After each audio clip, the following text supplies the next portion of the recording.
Chest ஃப்ளாட்டாக இருக்கும். T shirt போடும்போது அது நிப்பிள் மட்டும் தனியாக தெரியும் அது. ஸோ அந்த மாதிரி இப்போ பாடி பில்டர்ஸ் பார்த்தீங்கன்னா நிறைய பேருக்கு நல்லா ஃபிசிக் இருக்கும், ஆனால் நிப்பிள் மட்டும் அப்படியே தனியாக வெளியிலே தெரியும். ஸோ அது வந்து அவங்க ஸ்டெராய்டு எடுக்கிறதுனால அது வரது கைனகோமாஸ்டியா. அது ஸோ இப்போ ஸ்டெராய்டாலே இந்த ப்ராப்ளம் கண்டிப்பாக வரும். ஸ்டெராய்டோட கண்டிப்பாக இந்த ப்ராப்ளம் வரும். ஏன்னா அவங்க எடுக்கும்போது நிறைய பேர் ரீசெண்டாக வந்து நிறைய இவ்வளோ இன்ஜெக்ஷன்ஸ் போட்டுட்டேன், 3 மாதம் தான் போட்டேன், இப்போ பார்த்தா என் டெஸ்டோஸ்டெரான் எடுத்தால் 0ல் காமிக்குது, எனக்கு ஒன்றுமே இல்லை, இப்போ டெஸ்டோஸ்டெரானே இல்லை, வயிறெல்லாம் நல்லா பயங்கரமாக ஃபேட் போட்டுருச்சு, முன்னாடி இந்த மசில்லாம் போயிடுச்சு, இதை மாற்ற முடியுமா அப்படின்னு சொல்லிட்டு நிறைய பேர் வந்திருக்காங்க. நீங்கள் பார்த்துருப்பீங்க, இப்போ நிறைய ஆக்டர்ஸ்லாம் வந்து பண்ணிட்டு இருக்கும்போது பார்த்துருப்பீங்க. ரீசெண்டாக வந்து நான் பேர்லாம் சொல்ல விரும்பல, பார்க்கும்போது அவங்களுக்கு வந்து செஸ்டெல்லாம் நல்லா பயங்கர டெஃபினேஷன் சூப்பராக இருக்கும், ஆனால் நிப்பிளில் மட்டும் அப்படியே உள்ள ஒரு லைட்டாக தெரிஞ்சிட்டு இருக்கும். சில பேர் ரொம்ப நாளாக மாத்திரை சாப்பிட்டுட்டு இருப்பாங்க, நிறைய ஆல்கஹால், நிறைய தண்ணி அடிப்பாங்க, அப்பவும் டெவலப் ஆகிறதுக்கு நிறைய சான்ஸ். 16 வயசுனா ஸ்கூல் பசங்களுக்கு தான். ஸோ அவங்களுக்கு எப்போ ஃபஸ்ட்டு டாக்டர் வந்து கன்சிடர் பண்ணலாம்? ஸ்கூல் பசங்களுக்கு நிறைய கேள்வி இருக்கும். ஆக்சுவலி அவங்க அதனாலேயே வந்து ஸ்போர்ட்ஸில் போக மாட்டாங்க, முடங்கி இருப்பாங்க, ஜிம் போக மாட்டாங்க, ஒரு பீச் போயோ ஒரு ஸ்விம்மிங் பூல் போகிறதோ. நான் பார்க்குற 99% பேஷண்ட்ஸ் எல்லாருமே இதுதான், எனக்கு வந்து இதனாலேயே என் லைஃப்பில் ஒரு 10 வருஷம் போயிடுச்சு. குழந்தையா இருக்கும்போது சில எக்ஸசைஸு இல்லை வந்து அவங்க பண்ணுற மசாஜஸ்லேயே அதை நார்மலாக்க முடியுமா, இல்லை ஜெனட்டிக்கலாக அவங்களுக்கு வருமா? அந்த 6 மாதமோ ஒரு வருஷத்துக்குள்ளே, அந்த 16 வயசுக்குள்ளே நம்ம அதை டீல் பண்ணிட்டோம், ஹார்மோன் இது பண்ணிட்டோம்னா அது செட்டில் ஆகிடும். ஓகே. ஒன்ஸ் அது நல்லா அந்த கிளாண்ட் நல்லா டெவலப் ஆகிடுச்சு, கிளாண்ட் டெவலப் ஆகிடுச்சுன்னா மேல் பிரெஸ்ட், இதில் நிறைய பேருக்கு நிறைய விதமான டவுட்ஸும் இருக்கும். ஃபஸ்ட்டு இது எப்படி வந்து வருது, மேல் பிரெஸ்ட்டுங்கிறது எப்படி வந்து ஸ்டார்ட் ஆகுது, என்ன ஏஜில் ஸ்டார்ட் ஆகும், அதோட சிம்டம்ஸ் வந்து நம்ம எப்போ கண்டுபிடிக்கிறது சார்? ஸோ இந்த மேல் பிரெஸ்ட்டில் அது மேல் பூப்ஸ்ன்னு சொல்லுவோம். அது வந்து நார்மலாக எல்லா குழந்தைங்கள் பிறக்கிற போகிற எல்லா ஆண் குழந்தைக்கும் பெண் குழந்தைக்குமே அந்த பிரெஸ்ட் டிஷ்யூ இருக்கும் கண்டிப்பாக. ஓகே. ஸ்டார்டிங் ஒரு 6 மாதம் வரைக்கும் அந்த பிரெஸ்ட் டிஷ்யூ 2 குழந்தைங்களுக்கும் கொஞ்சம் பெருசாகும். அப்புறம் ஸ்லோவாக வந்து அது, ஏன்னா அந்த தாய்கிட்டேருந்து வர தாய்ப்பால் குடிக்கிற வரைக்கும் அந்த ஈஸ்ட்ரஜன்ஸ் வர வர கொஞ்சம் பெருசாகிட்டே இருக்கும். அதுக்கப்புறம் ஈஸ்ட்ரஜன் கம்மியாக அந்த பிரெஸ்ட் எல்லாம் ஃப்ளாட் ஆகிடும். ஸோ ஒரு 13 வயசில் அந்த பெண்களுக்கு இப்போ அந்த மாதவிடாய் ஆரம்பிக்க வரைக்கும், அந்த மென்ஸ்ட்ரல் சைக்கிள்ஸ் ஆரம்பிக்கும் போது அந்த 13 இயர்ஸில் ஸ்லோவாக அந்த ஈஸ்ட்ரஜன் டாமினன்ஸ் வரும்போது அவங்களுக்கு பிரெஸ்ட் டிஷ்யூ டெவலப்மெண்ட் ஆகும். அதே மாதிரி ஆண்களுக்கு, அந்த பசங்களுக்கு வந்து அந்த செகண்டரி செக்ஷுவல் கேரக்டர்ஸ் பியூபர்ட்டின்னு சொல்லும்போது அதே 13-14 இயர்ஸில் அந்த டெஸ்டோஸ்டெரான் டாமினன்ஸ் ஆகும்போது அந்த பிரெஸ்ட் டிஷ்யூ அப்படியே கரைஞ்சு போகுது, அப்படியே கரைஞ்சு போயிடும். ஓகே. ஒருவேளை ஒரு 16 வயசுக்கு மேலே வந்து இந்த பிரெஸ்ட் டிஷ்யூ பர்சிஸ்டண்ட்டாக இருக்குது, ஃபார் சம் ரீசன் அவங்களுக்கு வந்து இந்த ஹார்மோன்ஸ், இந்த டெஸ்டோஸ்டெரானும் ஈஸ்ட்ரஜனும் மிஸ்மேட்ச் ஆகுது, இல்லை அது கரெக்டாக சரியாக சுரக்கலை அப்படின்னா அப்போ இந்த மேல் பிரெஸ்ட் பர்சிஸ்ட் ஆகலாம். ஸோ நம்ம ஒரு 13 வயசுலேருந்து 16 வயசுக்குள்ளேயே இந்த சிம்டம்ஸ் இருக்கும் நம்மளுக்கு. ஓகே. சில பேருக்கு ரொம்ப நாள், இது வந்து சின்ன பசங்களுக்கு இது நார்மலாக வருது. சில பேர் ரொம்ப நாளாக மாத்திரை சாப்பிட்டுட்டு இருப்பாங்க, நிறைய ஆல்கஹால், அதாவது நிறைய தண்ணி அடிப்பாங்க. சில பேருக்கு லிவர் ப்ராப்ளம்ஸ் இருக்கும், லிவர் டிஸார்டர் இருக்கும். ஸோ வயசானதுக்கப்புறமும் நிறைய ஃபேட் சேர்ந்து அப்பவும் ஈஸ்ட்ரஜன் உடம்புல அதிகமாகும் போது அப்பவும் டெவலப் ஆகிறதுக்கு நிறைய சான்ஸ் இருக்குது. ஓகே. இப்போ இந்த ஸ்கூல், அதாவது இந்த 16 வயசுனா ஸ்கூல் பசங்களுக்கு. ஆமாம். ஸோ அவங்களுக்கு எப்போ ஃபஸ்ட்டு டாக்டர் வந்து கன்சிடர் பண்ணலாம் அப்படிங்கிற ஒரு விஷயம் இருக்குல்ல? ஏன்னா ஸ்கூல் படிக்கிற பசங்களுக்கு தான் வந்து நீங்கள் சொல்லும்போது அவங்க ஆத்லெட்டாக இருக்கும்போதும் சரி, இல்லை நார்மலாக ஸ்கூலுக்கு போயிட்டு வரும்போதும் சரி, அதனாலேயே அவங்க நிறைய பேர் வந்து கேளிக்கை பண்ணுறது, இந்த மாதிரியான விஷயங்கள்லாம் பார்க்க முடியுதுல்ல. ஸோ எப்போ என்ன ஏஜில் டாக்டரை கன்சல்ட் பண்ணலாம்? நீங்கள் சொன்ன மாதிரி இப்போ ஸ்கூல் பசங்களுக்கு நிறைய கேள்வி இருக்கும். ஆக்சுவலி அவங்க அதனாலேயே வந்து ஸ்போர்ட்ஸில் போக மாட்டாங்க, முடங்கி இருப்பாங்க, ஜிம் போக மாட்டாங்க, ஒரு பீச் போயோ ஒரு ஸ்விம்மிங் பூல் போகிறதோ. நான் பார்க்குற 99% பேஷண்ட்ஸ் எல்லாருமே இதுதான், எனக்கு வந்து இதனாலேயே என் லைஃப்பில் ஒரு 10 வருஷம் போயிடுச்சு, நான் யாரோடையும் பேச முடியல, என்னால் ஸ்போர்ட்ஸில் பங்கேற்க முடியல அப்படின்னு சொல்லிட்டு ரொம்ப மன உளைச்சலுக்கு பயங்கரமாக இருப்பாங்க. ஸோ அவங்களுக்கு ஆரம்பிக்கும் போது இந்த 13 to 16 இயர்ஸ்க்குள்ளே ஃபஸ்ட்டு டாக்டரை பார்த்துட்டாங்க. அப்போ இந்த ஹார்மோன்ஸ் ஏதாவது செக் பண்ணி ஹார்மோன்ஸ் ஏதாவது பண்ண முடிஞ்சுது அப்படின்னா நம்ம வந்து இந்த சர்ஜரி இல்லாமலே அந்த ஹார்மோனல் கரெக்ஷன் மூலமாகவே இதை சரி பண்ண முடியும். ஓகே.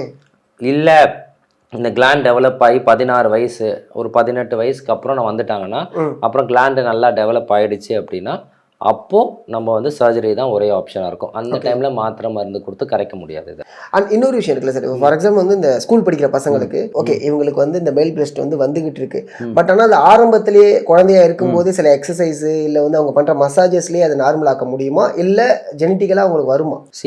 பிரெஸ்ட்ன்றதை நான் சொன்ன மாதிரி ஜெனட்டிக்கலாக எல்லாருக்கும் வரும். ஓகே.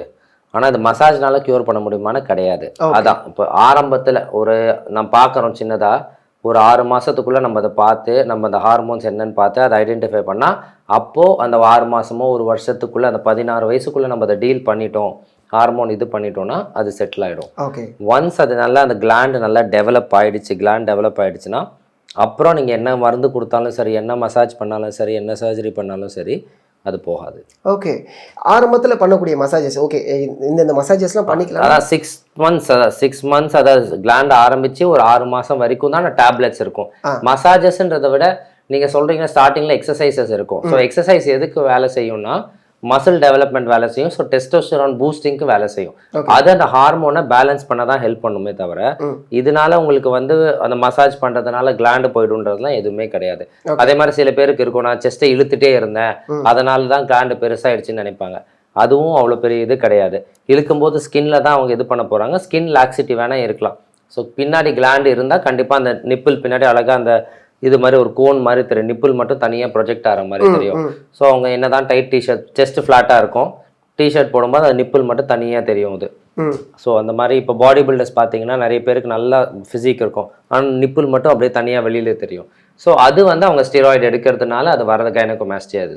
ஓகே. ஸோ அதனால இப்போ ஓவர் யூஸ் ஆஃப் ஸ்டெராய்டு எடுத்தாலும் அந்த ஓவர் யூஸ் எடுக்கும்போது என்ன ஆகும்னா டெஸ்டோஸ்டெரான் பாடியில் சப்ரஸ் ஆகிடும். நம்மளுக்கு பாடியில் சப்ரஸ் ஆகும். ப்ளஸ் எக்ஸ்ட்ரா டெஸ்டோஸ்டெரான் யூஸ் பண்ணாத ஈஸ்ட்ரஜனாக மாறிடும்.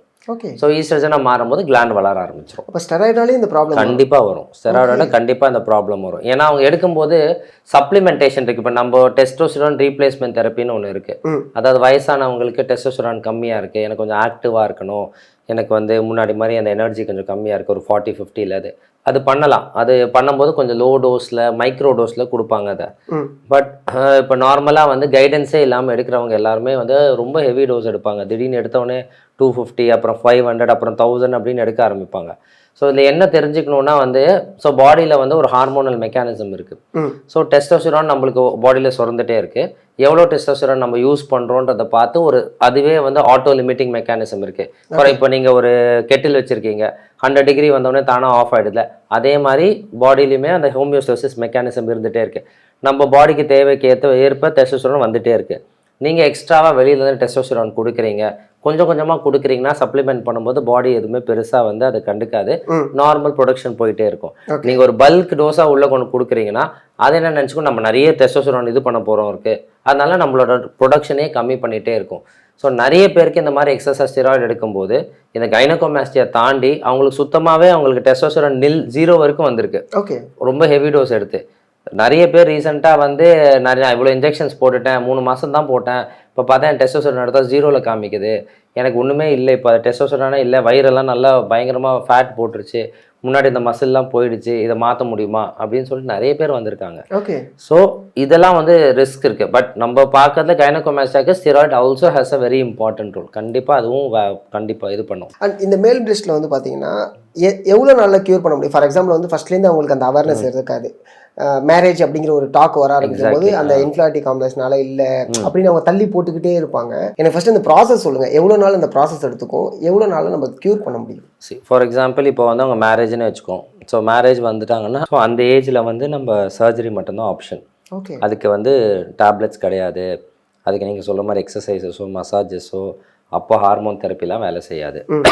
ஏன்னா கிளாண்ட் ஆல்ரெடி டெவலப் ஆகிடுச்சு. ஸோ சர்ஜிக்கல் ப்ராசஸ்ன்னு எடுத்துட்டா அது வந்து நம்ம பிளட் டெஸ்ட்லாம் எடுத்துகிட்டு நம்ம பார்த்தோன்னே அதுக்கப்புறம் சர்ஜரி வந்து சிங்கிள் டே ப்ராசஸ் தான்.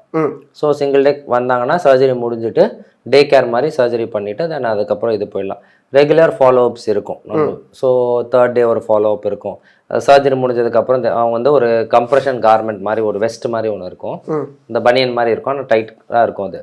ஸோ அதை வந்து கம்பல்சரியாக வந்து தேல் ஹேவ் டு வேர் இட், அதாவது ஒரு 1.5 மாதத்துக்காவது கண்டிப்பாக வேர் பண்ணுற மாதிரி இருக்கும். ரெஸ்ட்ரிக்ஷன்ஸ்ன்னு பார்த்தீங்கன்னா ஸோ வெயிட் ஜிம்மிங் இதெல்லாம் வந்து ஒரு 3 to 4 வீக்ஸ் அவாய்ட் பண்ணுற மாதிரி இருக்கும். குப்புற படுத்து தூங்க முடியாது, ஷோல்டருக்கு மேலே கை ரொம்ப தூக்கிறதுக்கு அவாய்ட் பண்ண சொல்லுவோம். இதெல்லாம் ஃபஸ்ட்டு 1 மாதத்துக்கு. ஓகே. இதை 1 மாதத்துக்கு அப்புறம் எல்லாமே நார்மலாக you can start doing everything. So எல்லாமே நார்மல் ஆகிறதுக்கு 3 months ஆகும். 3 months ஆகும். சர்ஜரி பண்ண அன்னிலேருந்து 3 monthsக்குள்ளே they'll be fine. அண்ட் இன்னொரு விஷயம் இருக்குது, என்ன இன்டேக்னால மேல் பிரெஸ்ட் வளரும் அப்படிங்கிற ஒரு விஷயம் நிறைய பேர் சொல்ல, இல்லை இது அதிகமாக சாப்பிடாத, லைக் சில இன்டேக் சில இப்போ நீங்கள் சொல்கிறது சோயாவை தான் நிறைய சொல்லுவாங்க. அந்த சோயா நிறைய சாப்பிட்டா அதில் ஃபைட்டோஎஸ்ட்ரோஜன்ஸ் நிறைய இருக்குது, அதனால் உங்களுக்கு கைனகோமாஸ்டியா வரும்னு சொல்லிட்டு நிறைய இது இருக்குது. பட் அது ஆல்ரெடி ஒரு முன்னாடி நான் ஒரு வீடியோவில் சொல்லியிருப்பேன், ஒரு 100 ml ஆஃப் சோயாவில் இவ்வளோ தான் ஃபைட்டோஎஸ்ட்ரோஜன்ஸ் இருக்குது. ஸோ 50 மைக்ரோகிராம் கிட்ட தான் 50 மில்லிகிராம் தான் இருக்குது.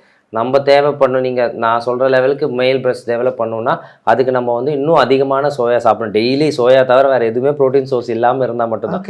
ஸோ ஏதாவது ஒரு டைமில் ஒரு வீக்லி ஒரு once R twice soya chunk சாப்பிட்றதுனால கண்டிப்பாக இது வராது. அதே மாதிரி எனி ஃபுட்டு ரொம்ப இது சொல்லணும்னா ஃபுட்டுன்னு சொல்லும் போது தான் ஞாபகம் வருது ஆல்கஹால். ரெகுலர் ஆல்கஹால் இன்டேக் இருந்தால் கண்டிப்பாக வரும் கண்டிப்பாக வரும். ஓகே. ஏன்னா ஆல்கஹால் இருக்கும்போது அங்கே வந்து ஈஸ்ட்ரஜன் டாமினன்ஸ் வரும். ஸோ அந்த டாமினன்ஸ் வரும்போது பாடியில் வந்து ஃபேட்டும் அதிகமாக டெபாசிட் ஆகும். ப்ளஸ் நம்மளுக்கு வந்து இந்த கைனகோமாஸ்டியாவும் ரிஸ்க் அதிகமாக இருக்கும்.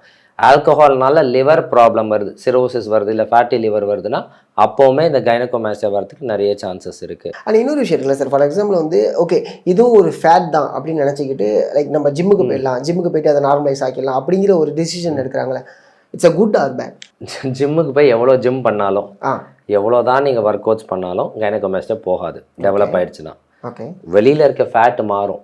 நீங்கள் பார்த்துருப்பீங்க, இப்போ நிறைய ஆக்டர்ஸ்லாம் வந்து பண்ணிகிட்டு இருக்கும்போது பார்த்துருப்பீங்க. ரீசெண்டாக வந்து நான் பேர்லாம் சொல்ல விரும்பல, பட் நீங்கள் பார்த்துருப்பீங்க, நீங்கள் பாடி பில்டர்ஸ்லாம் கூட பார்த்துருப்பீங்க. பார்க்கும்போது அவங்களுக்கு வந்து செஸ்டெல்லாம் நல்லா பயங்கர டெஃபினேஷன் சூப்பராக இருக்கும். ஆனால் நிப்பிளில் மட்டும் அப்படியே உள்ள ஒரு லைட்டாக தெரிஞ்சிட்டு இருக்கும். என்னென்னா ஃபேட்டு போயிடுச்சு, கிளாண்டு போகாது.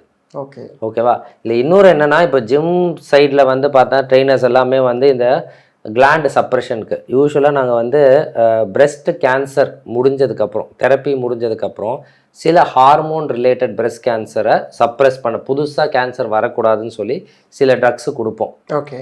இந்த மாதிரி இந்த ஹார்மோன்ஸை சப்ரெஸ் பண்ணி புதுசாக கேன்சர் ரெக்கரன்ஸ் வரக்கூடாதுன்னு சொல்லி அந்த ட்ரக்ஸை சில பேர் வந்து இது பண்ணுறாங்க, சஜஸ்ட் பண்ணுறாங்க ஜிம்ஸில், இல்லை வந்து ஜஸ்ட் ஹியர் சேவா இது பண்ணிவிட்டு.